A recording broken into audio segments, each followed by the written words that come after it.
Saya sempat tidak terlalu perhatian dengan masalah virus corona, kecuali yang berkaitan dengan masalah agama, khususnya tentang hadis seputar obatnya, doa dan zikir penangkalnya, serta beberapa tips duniawi untuk menjaganya. Mungkin karena saat itu corona belum hadir di Indonesia. Beritanya masih sekitaran Cina. Isinya tentang perjuangan pemerintah dan tenaga medis melawan corona di sana. Itu tergambar dari foto wajah tenaga medis yang memerah bekas masker dan kacamata. Saya hanya sebatas mengerti betapa beratnya tugas mereka.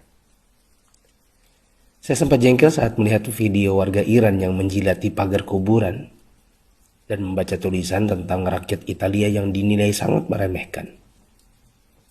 Tapi itu pun hanya sambil lalu karena positif pertama di Indonesia pun belum kedengaran.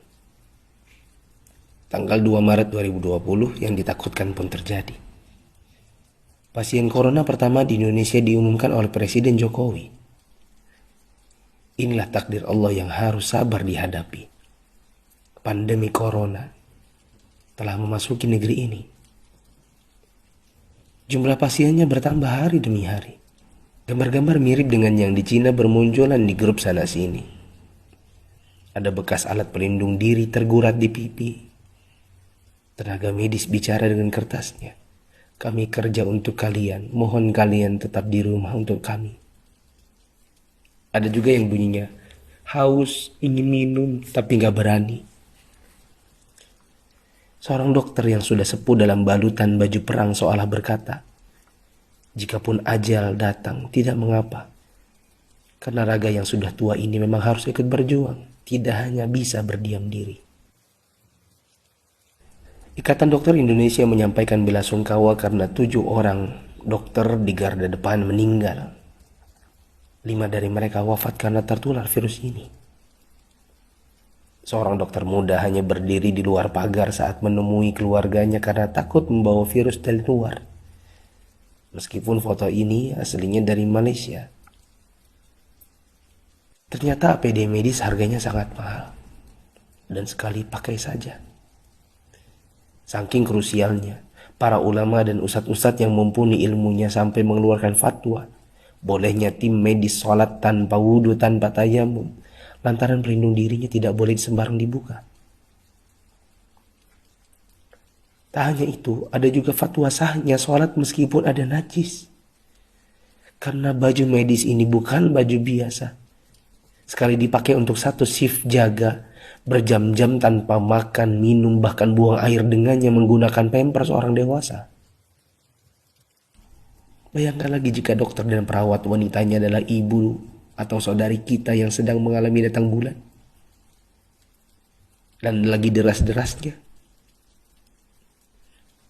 Atau dia istri kita yang harus berjuang di rumah sakit. Sementara punya bayi yang juga harus disusui tapi tak bisa. Ada punya wafat. Mayatnya tidak bisa dimandikan. Bahkan tidak ditayamumkan seperti biasa.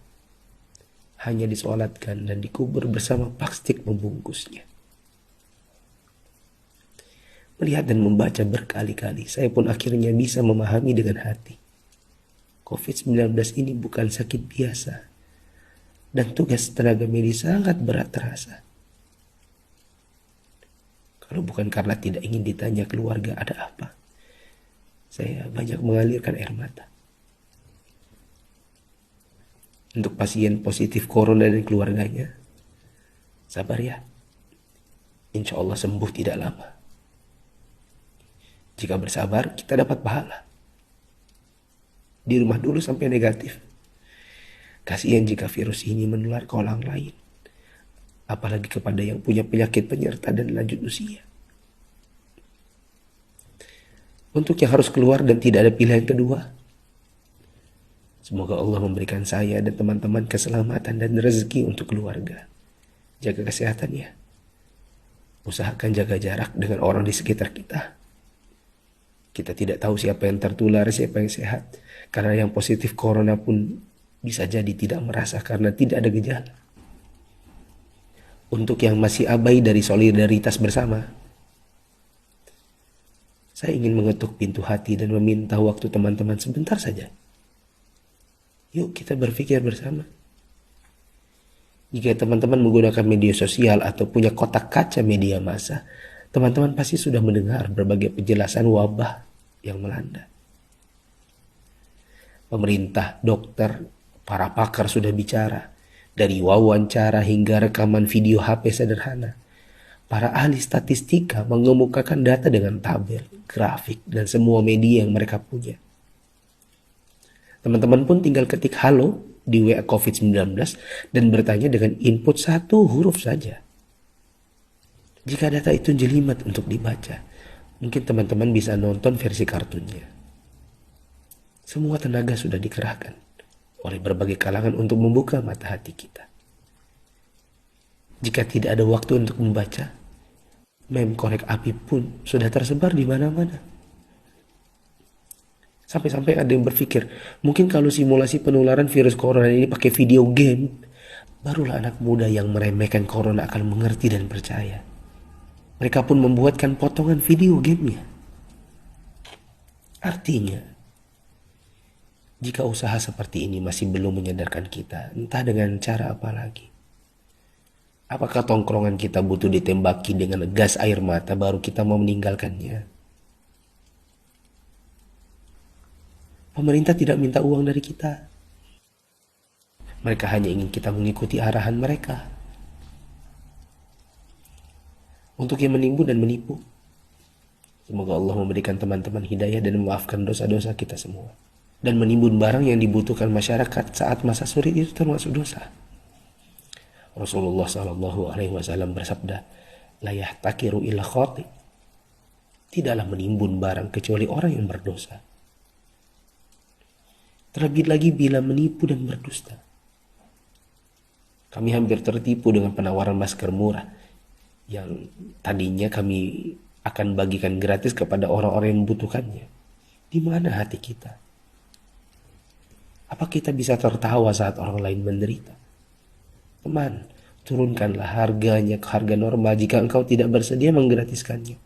Seperti pahlawan jalanan yang membagikannya. Untuk yang kaya. Kaya yang sesungguhnya itu adalah jika harta itu bermanfaat bagi orang di sekitar kita, bukan hanya untuk pribadi semata. Yakinlah, kekayaan, saldo ATM, rumah miliaran, outfit jutaan, mobil mewah, memang membuat kita besar di mata manusia, tapi tidak ada artinya di sisi Allah yang Maha Kaya jika tidak menghasilkan amal dan pahala. Saya mau sumbang jam tangan dan beberapa barang lainnya yang mungkin tidak seberapa jika dibandingkan dengan teman-teman menyumbangkan harta nantinya. Terserah untuk pos dana apa. Mungkin masker, mungkin APD tim medis, hand sanitizer, sabun cuci tangan, dan sebagainya. Kita harus cintai harta kita ini dan bawa dia ke akhirat. Jangan sisakan untuk dunia. Untuk Bapak Presiden, BNPB, para gubernur, wali kota, dokter, perawat, ustadz, influencers, dan fundraisers, thanks for all you've done. Terima kasih. Jazakumullahu khairan. Semoga Allah balas teman-teman dengan tambahan iman, hidayah, dan pahala, hingga kita semua bisa dikumpulkan Sang Pencipta di dalam surganya. Jika menurut teman-teman ada orang di luar sana yang belum tergerak hatinya untuk punya empati kemanusiaan dalam wabah corona ini, coba kirim ke mereka. Siapa tahu setelah ini mereka bangkit mengerjakan amal kebajikan dan kita ikut dapat pahalanya.